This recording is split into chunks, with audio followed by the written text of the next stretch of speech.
Bom dia, galera do terceiro ano. Infelizmente nós não pudemos estar ao vivo, né? Mas isso não é empecilho para que a gente possa dar continuidade aí às nossas aulas e ao nosso tema, que eu já confessei para vocês que particularmente acho extremamente interessante. Então, assim, página 28, na aula anterior eu pedi para que concluíssemos aí, né, alguns exercícios que tinha na 27, que retratava partidos políticos e democracia. Hoje, na página 28, nós vamos ver aí partidos, eleições e democracia. Né? A primeira coisa que tem que ter em mente, né, logo na 28 traz lá quando que os partidos políticos eles foram criados, né, no século, ou seja, no século XVIII, e qual a finalidade dessa criação dos partidos políticos, né? Então, assim, a criação do partido político ela acontece para que a sociedade tenha uma representação, né?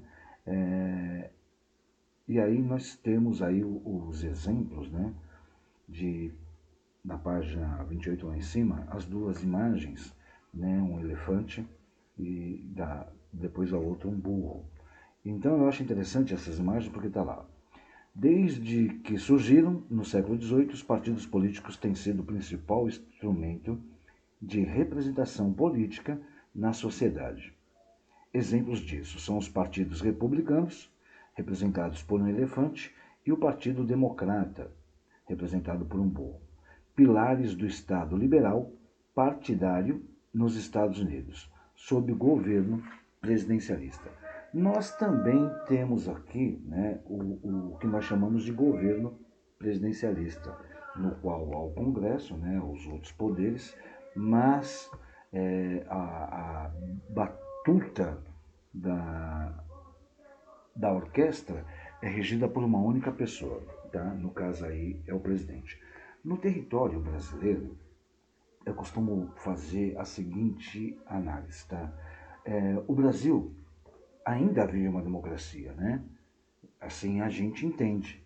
E ele não vive plenamente a sua Constituição. Apesar de ser um país que vive na democracia, né, eu posso afirmar para vocês com veemência que ele não vive plenamente a sua Constituição. E a nossa Constituição é democrática em sua formulação, em sua inspiração e a sua objetivação. Né? É, Quando a Constituição ela foi desenvolvida com esse objetivo de legitimar e representar a vontade do povo. Tá? Então, o Brasil ele vive um período dito pré-eleitoral, né? Disse mesmo de ser agora por ser um ano eleitoral, né? A gente chama ele de pré-eleitoral, esse ano. Ou seja, vive-se um tempo de incógnita se a eleição vai acontecer ou não, né? Mas assim, esse pré-eleitoral seria as eleições para o executivo, né, e o legislativo nacional e estadual. Eu penso que melhor seria afirmar que o Brasil ele vive um período de atividade plena da cidadania. Obviamente que não é uma cidadania aguda, né, sensível e responsável pela escolha dos nossos representantes. Mas não se tem ainda essa situação, a concepção dessa situação que nós é que elegemos, que nós que temos que pesquisar na plenitude de cidadã. Né?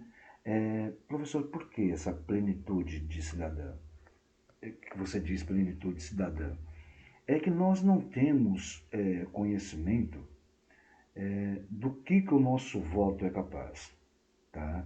Nós não temos ainda a percepção que nós é que temos que reagir a essas mudanças. Mas assim, não da maneira que ocorre em alguns países aí. Tá? Exemplo disso é os Estados Unidos, que vocês devem estar acompanhando aí, as pessoas saquearem lojas, agressões físicas, em nome, né,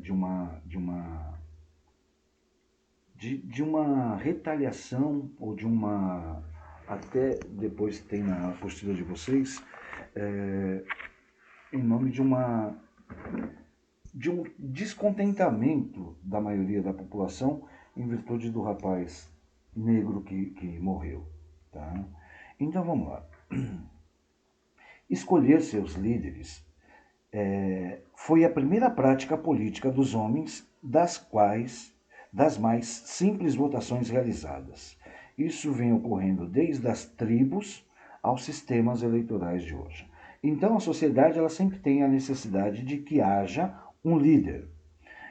Percorreu-se isso ao longo do caminho, cujo resultado é um quadro bastante complexo, do qual participam partidos políticos, ideologias, classes antagônicas e diferentes sistemas sociais, eleitorais. Então, essa coisa de surgir o partido político no século XVIII, ela surge já desencadeada por algo que já existia nas tribos, né? Desde sempre. A necessidade de um líder. Os partidos políticos nasceram da necessidade sentida por alguns grupos de se organizar para vencer eleições. Nas sociedades de classes, não tardou a surgirem partidos identificados com ideologias dominantes ou em posição a elas.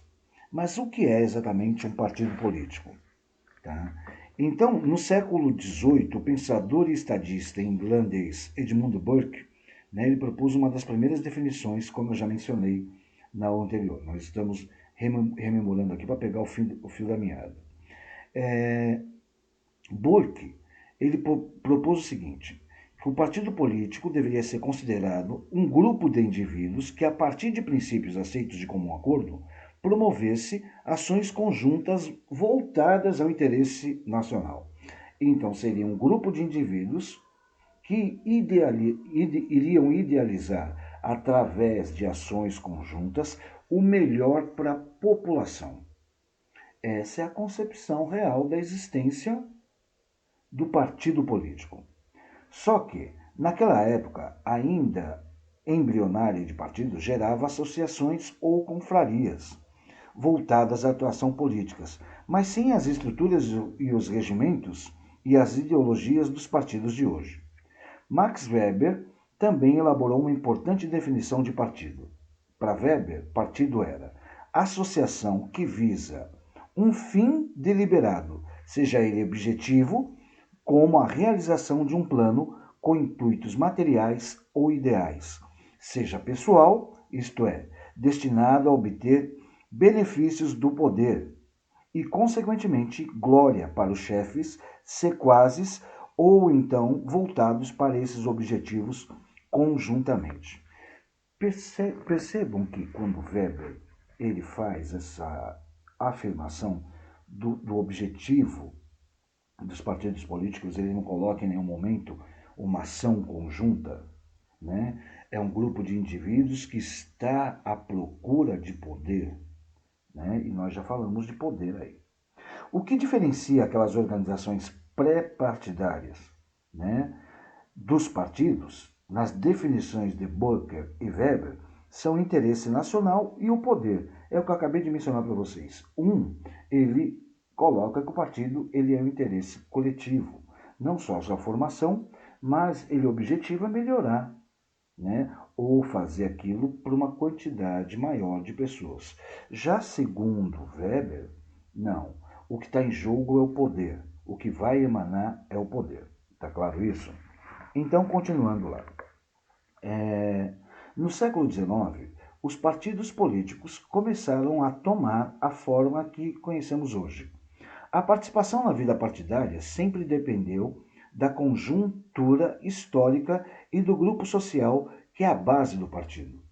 As pessoas podem se inscrever no partido e contribuir financeiramente com ele, frequentar suas reuniões e atividades, mobilizar grupos sociais ou categorias profissionais, participar das campanhas eleitorais, etc. Mas podem também simplesmente acompanhar de fora sua atuação e votar, que é o que mais nós fazemos, né? Nós acompanhamos aí as campanhas eleitorais, aquela coisa toda, não temos uma participação mais ativa, e chega lá no dia de votar, nós votamos naquele que nós acreditamos ser o melhor candidato. Quanto mais intensa a participação nas bases e instâncias partidárias, maior o grau de questionamento às decisões dos dirigentes. Ou seja, quanto mais nós pudermos participar dessa coligação ou dessa confraria que hoje tem a conotação de partido político, mais nós iremos poder questionar, mais nós iremos poder estarmos inteirados das decisões dos caras lá, tá? Porque afinal de contas nós que o elegemos.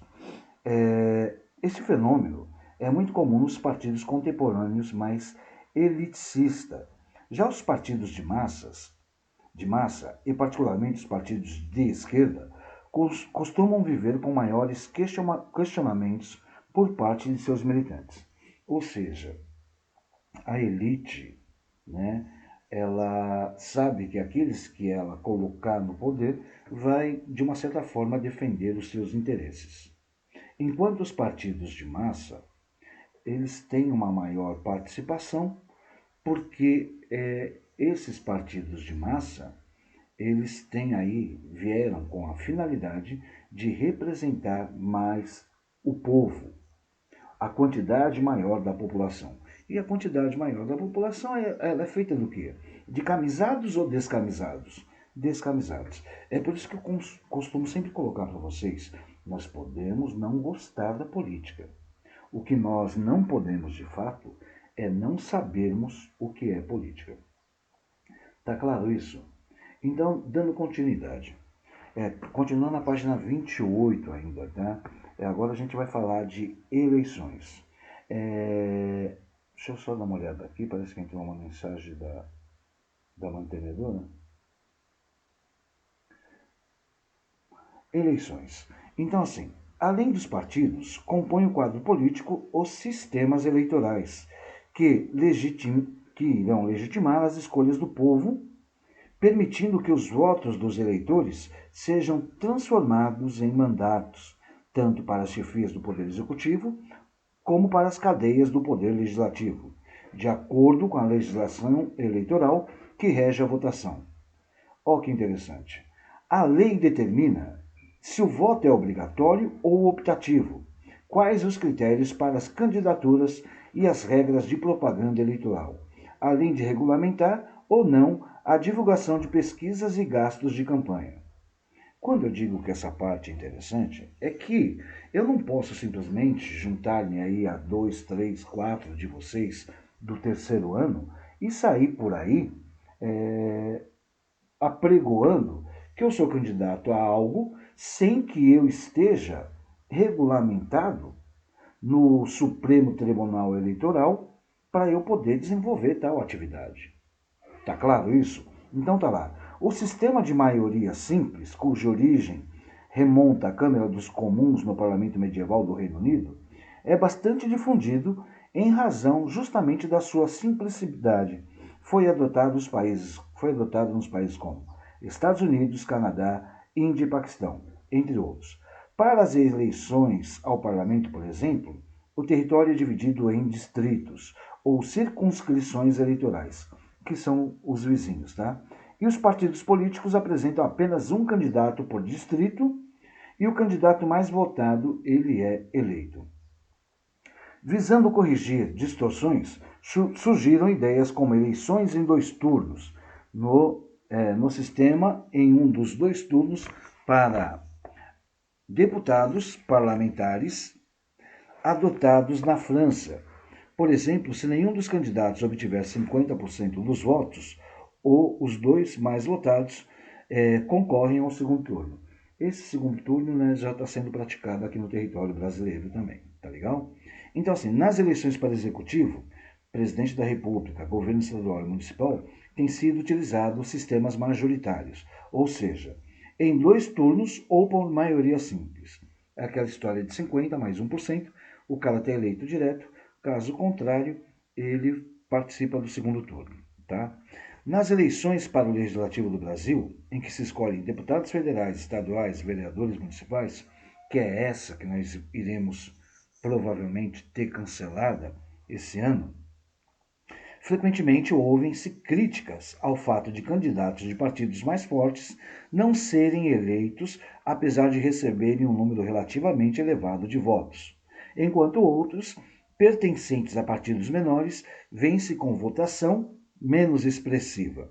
Isso acontece quando o sistema eleitoral é proporcional, porque ele busca garantir a correspondência entre os votos dados, as cadeiras recebidas e as representações das minorias. Isso é o que nós chamamos de coeficiente eleitoral. Eu vou explicar num determinado momento com mais detalhes para vocês o que é esse coeficiente eleitoral. Então tá assim, no Brasil, as eleições para deputados e vereadores ocorrem da seguinte maneira: somam-se os votos válidos, depois divide-se esse total pelo número de cadeira disponível no parlamento.